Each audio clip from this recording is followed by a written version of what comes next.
Leti Arts is helping change the African narrative through video games and comics, that's simply put. So basically, we are using games and comics to preserve the cool African history and folklore that we have, in leveraging on cool superheroes, right? So Africa has so many rich stories that are not being passed on like the traditional way we used to pass it on, tell stories. Now every kid is looking on the phone, on the iPad. So yes, there's a need to leverage on new interactive technology, which is games, to preserve the rich history and folklore that we have.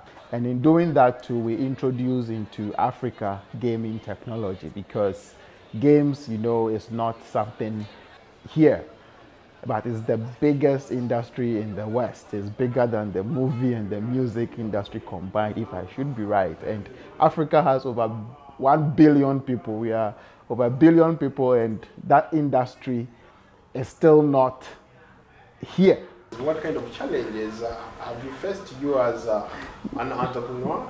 Yes, as a gaming entrepreneur. Right. Yes, the main challenge in the creative industry, or this gaming industry here, the first one is skill set, human resource.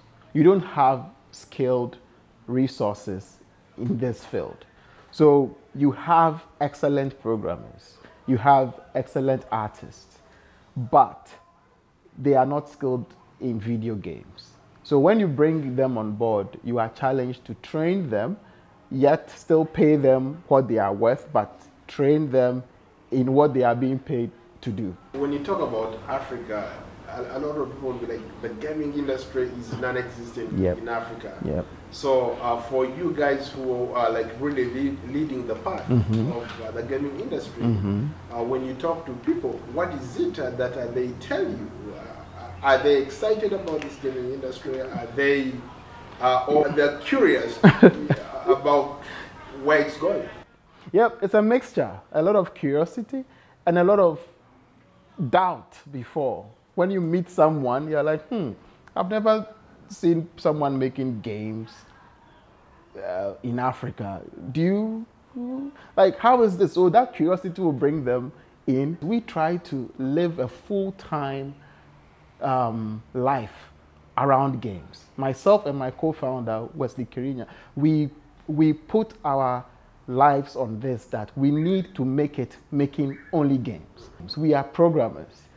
We could have been doing banking applications or websites for people like in the tech industry, but we want to chart this path.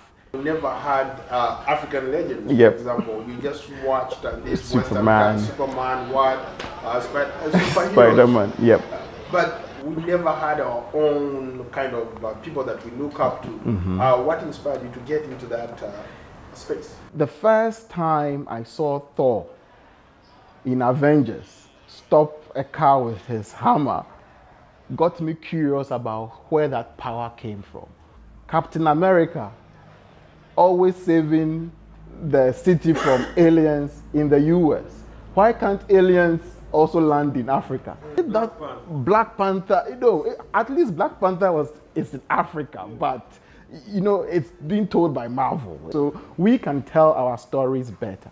So it's these questions that baffled my mind when I was growing up, drawing all those characters. So I used my final year project to turn one of my productions in junior high school into a true 3D game, which was Sword of Cygos. And that went very far. Like it became, that was in 2006, it became the game that have been made in Africa from Ghana for the first time. I realized that MIT picked it up and did a competition amongst African games, and we won. Then from there, like, people started seeing it. That's how I met my co-founder, Wesley. So we realized that gaming was interesting and new. How big is the gaming industry? There are a lot of factors that need to be solved. Then we can now quantify what the gaming industry is in Africa. So I can still just tell you that the potential is huge.